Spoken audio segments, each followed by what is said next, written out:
L'Université de Sherbrooke a fait figure de pionnière il y a 4 décennies en créant l'Université du troisième âge. En 1975, on a commencé à se réunir, puis après ça, en 1976, c'était la fondation officielle, mais on est parti avec très peu de cours, cours d'anglais au début simplement, pendant une couple d'années.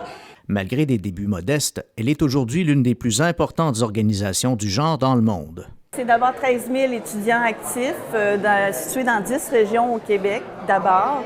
C'est 400 activités à chaque session qui sont offertes dans l'ensemble des 28 antennes.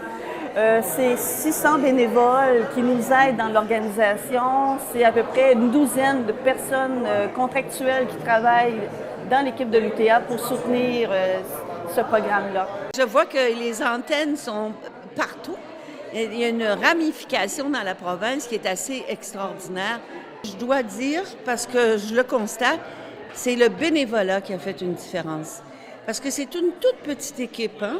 Mais vous avez une armée de bénévoles qui s'impliquent, qui nous assistent, qui vont devant. Moi, je suis responsable de la programmation depuis 2008 et puis c'est mon quotidien, trouver les meilleurs profs possibles pour satisfaire nos étudiants. C'est vraiment quelque chose pour moi qui est une source de vie, finalement, d'être bénévole et de voir qu'on peut satisfaire un grand nombre de personnes comme ça. Le défi de l'UTA est celui de la qualité. Les participants aux activités sont curieux et ils sont de plus en plus cultivés et exigeants. De plus en plus, les gens sont des professionnels, sont des universitaires. Et quand on a été actif et qu'on a brassé des idées de société, on a le goût de continuer de le faire, continuer de se développer intellectuellement.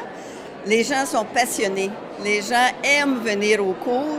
J'entends souvent, je suivrais beaucoup de cours, mais je dois me limiter parce qu'il y a tellement d'offres, elle est tellement généreuse, tellement variée.